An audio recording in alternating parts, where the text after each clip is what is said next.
ሰላም ውድ ቤተሰቦቼ እንዴት ናችሁ? ሁላችሁም በያላችሁበት ሰላማችሁ ይብዛ። በወቅታዊ ጉዳይ ተመልሻለሁኝ። እንግዲህ የሳሚ እናት እየተባለች በቅጽል ስሟ የምትታወቀው በቲክቶክ በኢንስታግራም ድረሱልኝ በአንድ ታዋቂ ሰው አካላዊና ስነ ልቦናዊ ጥቃት ከተፈጸመብኝ በኋላ በልጄ እያስፈራራኝ ነው፣ እንደውም የመድፈር ሙከራ ሁሉ አድርጎብኛል ብላ የድረሱልኝ ፖስት አድርጋ ነበር በኢንስታግራም ነው በቲክቶክ። ከዛ ጋር ተያይዞ ወደ ሰይፉ ጋር ተገናኝታ ዲስከስ አድርጋለች። እሱም ምንድነው ማነው እንዴት ነው የሚለውን ነገር እናያለን።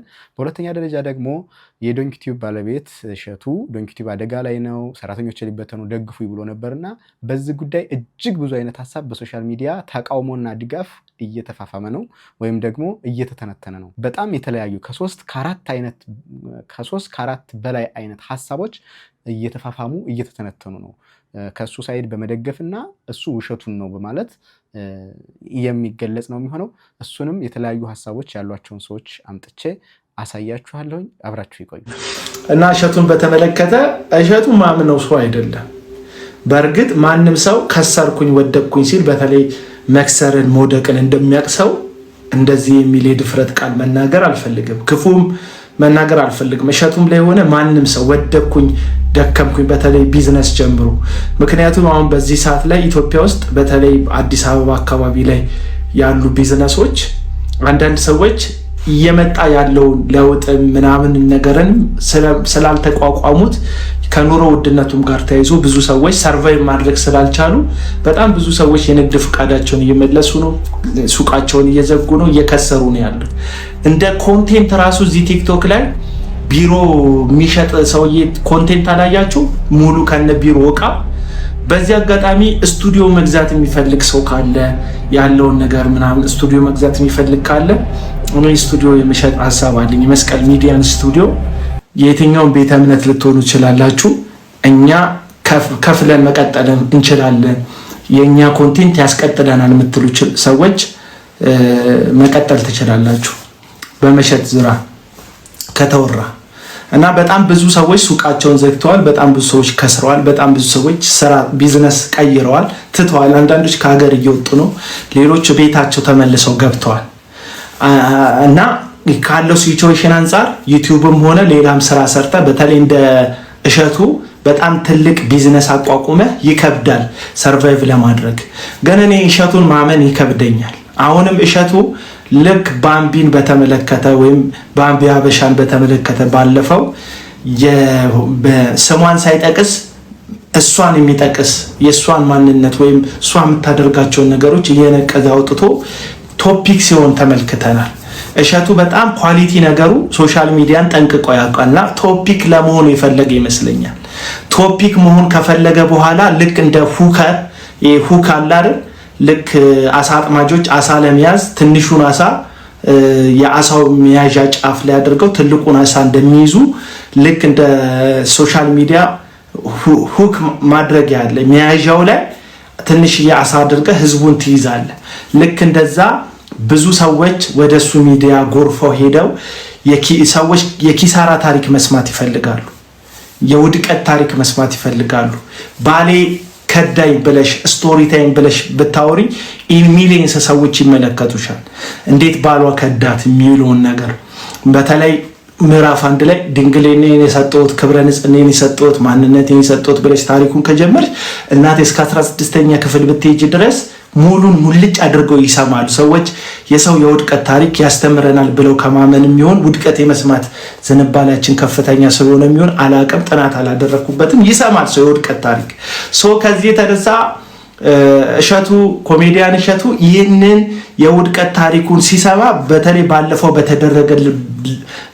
በተደረገበት ዘመቻ ምክንያት በጣም ብዙ ሰዎች ብዙ ጥላቻ አስተናግዷል። እነዛ የሚጠሉት ሰዎች የእሸቱን አወዳደቅ እንዴት ነው የወደቀው፣ እንዴት ነው ወዴት ነው ወደ ግራ ነው ወደ ቀኝ ነው የወደቀው የሚለውን ነገር ቼክ ለማድረግ ዩቲዩብ ላይ ሄደው ያዩለታል፣ ዩቲዩቡን ከፍ ያደርጉለታል የዛን ጊዜ። እና እኔ ውሸቱን ነው የሚመስለኝ።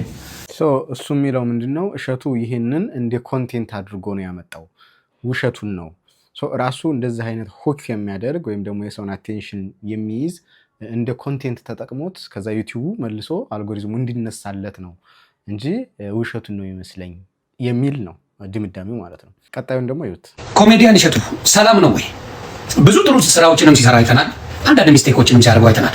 የስራው ባህሪ የሰው ልጅ የሚሰራ ሰው ሊሳሳት ይችላል። እንደገና ጥሩ ይሰራል፣ ይሳሳታል፣ ያርማል፣ ጥሩ ይሰራል። ግን አሁን ልነግርህ ነው የዩቲዩብ አልጎሪትሙ አፈር ገብቷል። ያንተ ብቻ አይደለም። እውነቱን ልንገርህ ሰው ዱቅ ብሎ ያለው ቲክታክ ላይ ዓለም ያለው በአሁኑ ሰዓት ቲክታክ እንጂ ዩቲዩብ ትዝ ብሎኝ አያውቅም። እግዚአብሔር ምስክር የዩቲዩብ አልጎሪትሙ ማንም ሄደው የሚያይ የለም በአሁኑ ሰዓት ተጓባ። አሁን አልጎሪትሙ አንተ ከእንትኑ አይተው ነው ሰው ስለጠላ ምናምን መስሎ ነው አይደለም። ኮሜዲያን እሸቱ የዩቲዩብ አልጎሪትሙ ዱቄት ገብቷል። የማንኛውንም ቪው ማየት ትችላላችሁ። ብዙ አይደለም ቪው በጣም የለም በአሁኑ ሰዓት ዩቲዩብ አልጎሪትሙ በጣም ባዶ የሆነ ሰው ወደ ቲክታክ መጥቷል ካያችሁ። ስለዚህ ቲክታክ ላይ ሰው ስላለ እንጂ አንተን ጠልቶ ሰው ማየት ሳይፈልግ ምናምን አይደለም። ስለዚህ አይ ነው ብዙ ሰዎች አሉ ካንተ ጋር የሚሰሩ ብዙ ሰዎች የሚያደርጓሉ። ምክንያቱም ስራ አልተቀየረም፣ ምን አልተቀየረም፣ የምታደርጋቸው ነገሮች አልተቀየረም። ግን አልጎሪትሙ ቲክታክ ስለበለጠ ነው እኛም ወደ ዩቲዩብ ማን ሄደው። ማንኛውም ሰው በነገራችን ላይ ይከልክ በአሁኑ ሰዓት ዩቲዩብ የሚቀጣ በፊት ፐርማነንት ነበር የሚያደርግ። አሁን ብታጠፋ 3 ወር ብቻ ነው የሚቀጣ።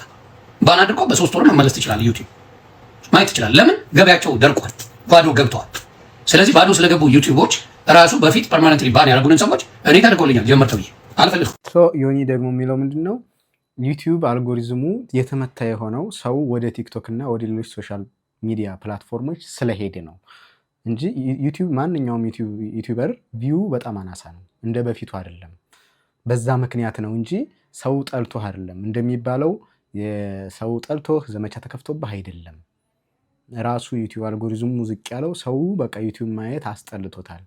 አጫጭር ቪዲዮ ስለሚያይ ቲክቶክ ላይ ስለሆነ ሰው የሚውለው እዛ ላይ ነው ሀሳቡ። እነዚህን ደግሞ እንስማቸው። ርዕሳችን እንግዲህ የእሸቱ መለሰ ጉዳይ ዶንኪ ቲዩብ የዶንኪ ቲዩብ ጉዳይ የእሸቱ መለሰና የዶንኪ ቲዩብ ጉዳይ ሳይሆን የኢትዮጵያ ጉዳይ ነው ብዬ ስለማምን እና በእውነት ነው የምነግርህ መርዳትና ማገዝ ምን ማለት ነው የሚለው በእነዚህ ሁለት ቃሎች መካከል ያለውን መሰረታዊ ልዩነት ልናስረዳበት የምንችል አንድ ኩንስነስ መስፍን፣ አንድ ሀያል ሚዲያ ሰው፣ አንድ ብቻውን 40 ሰው የሆነ ሰው የሚሰራውን ስለማቀው ከዚህ በፊት ስለምናየው ኦፍ ኮርስ በተግባር እናውቀዋለን እንጂ አንድ ስራ ለመስራት ያለው ውጣ ወረድ ሐሳብ የማያልቅበት በጭንቅላት በመንፈስ በአካል የዳበረ ቨርስታይል ፉሊ ቨርስታይል የሆነ ልጅ ትናንትና መልእክት እኔ የለውም ማስመሰል አለ። እኔ አድማጮችን በጣም የሚያከብር ነኝ።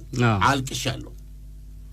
አሁን ያልቀስኩ ለምንድን ነው? እዚህ ማይክ ጋር ደርሼ ስሜቴን የምገልጽበት ሰዓት አይገኝም። ዓርብ ዕለት ክፈቱ መጥቼ ማታ ክፈቱልኝ ብላ አህዱ ይከፍትልኛል። አይከፍትልኝም። ቅዳሜ መጠበቅ ነበረብኝ። እሸቱን ካላገዝን ባንክ አይደለንም። እሸቱን ካላገዝን አየር መንገድ አይደለንም። እሸቱን ካላገዝኩ ሰው አይደለሁም። እሱ በዚህ አግዘኝ ብሎ ቢጠራኝ ከሆነ ነው የምነግርህ። እዚህ ቦታ ሲያብረኝ ሂድ ቢለኝ አብሬ ሄጄ የዛ አሁን ስኖት እርዳታ በሱ ምትክ ያለቃል እኔ እወድቅለታለሁ። የዛ ስፖንሰር የሚደረገው እወድቅለታለሁ። ለምን 60 ባለሙያዎችን ይዞር የሚሰራውን ስታይ ከአዲስ አበባ በአራቱም አቅጣጫ የኢትዮጵያ ግዛቶች ውስጥ ያን ያህል ሰራተኛ አስከትሎ ወደዚያው አሜሪካ ያንኑ ማይክ ይሄ ነው እኮ ከዚህ በፊት አውርተናል። ሚዲያ ላይ ስትሰራ ስለ ቢቢሲ መናገር ሁላችንም እንወዳለን። ስለ ሲኤንኤን መናገር ሁላችንም እንወዳለን። እያንዳንዷ ፕሮግራም የባለሙያ የተለያየ ባለሙያ ገንዘብ የወጣበት ገንዘብ የፈሰሰበት ነው። ይሄንን የሚያደርግ ልጅ ነው። አንድ ፕሮግራም እሱ የሚያቀርባት ይሄን ሁሉ ደክሞ ነው። ስለዚህ ወደፊት ምን መክረው ምንድነው አሁን እንደገና የበተናቸው ልጆች ወደ ሙያቸው አስገብቶ እንደገና አደራጅቶ ስራ ፈጥሮ ወደፊት ከጎን ሌላ አይነት ነገር ይሄ ከዚህ ስራ እንዲወጣ አልፈልግም። አሁን የሚሰራበት መንገድ እንዲስተጓጎል አልፈልግም። ይሄን እየሰራ የበለጠ ደግሞ ድርጅቱን የሚያግዝበት ሌላ አይነት አባባል ገብቷል። እንደዚህ በማሰብ ከባለሙያዎች ጋር ስለሚሰራ ይሄን ይደርስበታል። ሰው በዚህ ደቂቃ ማለት የሚቻለው ማገዝማ እሸቱ መለሰን ነው። እነዚህ ደግሞ የሚሉት መታገዝ ያለበት ትክክለኛ ሰው ነው። አሪፍ ነገር ይሰራል፣ መታገዝ አለበት ነው። እኔ የምስማማበት ነገር ነው። ሌላኛው ሳይድ ምንድን ነው? እሸቱ ዘመቻ ተከፍቶበታል። በሚያቀርባቸው ኮንቴንቶች በተለያዩ ምክንያት ጥቃት እየተፈጸመበት ነው። በተለይ ደግሞ ኦርቶዶክሳዊ ይዘት ያላቸውን ነገሮች ስለሚሰራ የስፖንሰር የማግኘት ማስታወቂያ የማሰራት ነገር ካምፓኒዎች ትተዋል። እሱም በተለያዩ ምክንያቶች ነው ጀስት በሚሰራቸው ነገሮች። የተወሰነ ሰው ደግሞ ከነባምቢ ጋር የሚያያይዘዋል፣ ከገዳም አባቶች ጋር የሚያያይዛል። የገዳም አባቶች ጋር ባደረገው ጸብ ምክንያት እንደዚህ ወረደ፣ እንደዚህ ሆነበት፣ አዝነውበት እንደዚህ የሚል አለ። ከባምቢ ጋር ባምቢን እንደዚህ ሲል ነበረ፣ አሁን እንደዚህ እጁን አገኝ የሚል አለ። ብቻ ዋቲበር ግን በጥላቻ ስፖንሰር እንዳያገኝ ማስታወቂያ ድርጅቶች እንዳያሰሩት በስትራቴጂ ተደርጎበታል ነው። አሁን በየትኛውም አቅጣጫ ይምጣ እሸቱ ፈተና ላይ ነው ያለው አይደለ? ስለዚህ እሸቱ ፈተና ላይ ከሆነ ማገዝ፣ ሰራተኞች እንዳይበተኑ ማድረግና ይህ ሚዲያ መልሶ ጠንከር ብሎ ባለበት እንዲቀጥል ማድረግ በጣም መልካምነት ነው ለማንኛውም ኢትዮጵያውያን፣ ኦርቶዶክሳውያንም ይሁን ከኦርቶዶክስ ውጭ ያሉ የእሸቱ አድናቂዎች፣ ደጋፊዎች፣ ማንም ልበቅን የሆነ ኢትዮጵያዊ ሊደግፈው ይገባል። የውጭ ሀገር ያለ ሰውም ሰብስክራይብ ምንድነው ይሄ ሜምበርሺፕ በመሆን ማስታወቂያ ድርጅቶች የተለያዩ ማስታወቂያዎቻችሁን በማሰራት ባንኮች ማስታወቂያችሁን በማሰራት አየር መንገዶች የተለያዩ ድርጅቶች ማስታወቂያ በማሰራት ብትደግፉት እሸቱ ለሀገርም ለቤተክርስቲያንም ትልቅ ውለታ የዋለ ትልቅ ስራ የሰራ ነው። የሚሰራ ሰው ይሳሳታል። የተለያየ ስህተት የተለያዩ ትችቶች ምናምን አስተናግዷል። እሱን ደግሞ በትህትና ይቅርታ እያለ ሲጠይቅ የምናየው ልጅ ነው። ስለዚህ እሸቱ በጣም አሪፍ ሰው፣ ሲያጠፋ ቶሎ ብሎ የሚታረም የትውልድ ነገር ደግሞ የሚገደው ነው። ጀስት ሳንቲም መስራት አለበት እንደ ተቋም ነው አይደል የሱ ዩቲዩብ። ምክንያቱም ሰራተኞች አሉት፣ እነሱ መመገብ አለባቸው፣ ደመወዝ መከፈል አለባቸው፣ ራሱን ማስተዳደር አለበት። ይሄ ሳይረሳ መደገፍ አለብን ብዬ አስባለሁ። በገዛ አያቴ ተደፍሬን የወጣሁት በጣም ብዙ መከራዎችን አሳልፍ ያለው ሰውነቴ ላይ ብዙ ጠባሳ አለ። ራሴን ለማጥፋት የሞከርኩ ብቻዬን ስለምኖር ከልጄ ጋር ያው በተፈጠረው አንዳንድ ግጭት አንዳንድ ሰዎች የራሳቸውን ስህተት ለመደበቅ ሲሉ ሰው የሚጎዱ ሰዎች አሉ። ዝናና ስም ብቻ ያላቸው ነገር ግን እንደዚህ ህሊናቸውን የረሱ ሰዎች አሉና እኔ ያጋጠመኝ እንደዛ አይነት ሰው ነው እና በተደጋጋሚ ያስፈራራኛል በማናጀሩ በኩል ምናምን እና በቃ ህፃን ልጅሽን ማሳደግ አትፈልጊም ምናምን ነው የሚለው። በስራ አጋጣሚ ነው ያወቅኩት፣ ግን በቃ አቢዩዝ ያደርገኝ ነበር በጣም እና በጣም ትልቅ ይሄ ሚዲያ ላይ ምናምን ትልቅ ስም ነው ያለው፣ በቃ የተከበረ ስም ነው ያለው ምናምን። ማንም ሰው እንደዚህ ሊጠረጥረው የሚችለው አይነት ሰው አይደለም። ግን በቃ ሌላ ፐርሰናሊቲ ነው ያለው ምናምን። እኔም ደግሞ ስቀርበው እንደ ጥሩ ሰው ነበር መጀመሪያ ያቀረብኩት። ያው በስራ አወቅኩት፣ ከዛ ደግሞ ባለው ባክግራውንድ ጥሩ ሰው ነው በሚል ነበር የቀረብኩት። ግን በጣም እንደዚህ በተገናኘን ቁጥር በጣም አቢዩዝ ያደርገኛል ምናምን። እዛ አሁን ደግሞ እነዛን ነገሮች እንዲያቆም ለሴት ልጅ በአጠቃላይ በእኔ ምክንያትም ሌሎች ሴቶችንም እንደዚያ የሚያደርግ ከሆነ ማቆም እንዳለበት፣ ሴት ልጆችን እንደዚህ አቢዩዝ ማድረግ እንደሌለበት ምናምን ስነግረው ማናጀሩ ደወልና ልጅሽን ማሳደግ ከፈለግሽ አርፈሽ ቁጭ በይ አይነት ነገር በቃ እንደዛ አይነት ማስፈራሪያ ሲያደርጉኝ ፈራውና ፖስት አደረኩት የቪዲዮ። ምንድነው የጸብ መነሻ ነበረ ወይስ? የጸብ መነሻ ነበራችሁ ሲሆን ምንም አይነት የጸብ መነሻ አልነበረንም። ግን እንደነገርኩ ይሄ ሁሉንም ነገር በኃይሉ በዝናውና በገንዘቡ የሚያደርግ ሰው ስለሆነ ለሱ ሁሉም ነገር ኖርማል ነው እንጂ የጸብ ቫይብ ምናምን የለውም። ግን ሌሎች ሴቶችንም እንደዚህ እንደሚያገኛቸው ምናምን ስለማወቅ ይህን ነገር ማቆም አለብህ እና አንተ በቃ እንደ ስምህ አይደለህም፣ ህሊናህን የሸጥክ ሰው ነህ ምናምን በቃ እንደዚህ አይነት ነገር ተናገርኩት በአጋጣሚ ስናወራ ማለት ነው። እና እኔም ስቀርብ ለመጀመሪያ ጊዜ በቃ ጥሩ ሰው መስለኝ ነበር ምናምን፣ ግን በተቃራኒው ነው ምናምን ነገር እና ስለ ሌሎች ሴቶች አይመለከትሽም፣ ግን አንቺ መኖር ከፈለግሽ እቺን ትንሽ የዛልሽ ማሳደግ ከፈለግሽ አርፈሽ መቀመጥ አለብሽ ምናምን አይነት ነገር እና በተገናኘን ጊዜ ደግሞ ሳልፈልግ እንደ መድፈር ሙከራ ሁላ አድርጎብኝ ነበረ እና በትግል ምናምን ነው ከላይ ላይ ያነሳሁት። እንግዲህ ይህች እህታችን በዚህ መልኩ አቢዩዝ እየተደረገች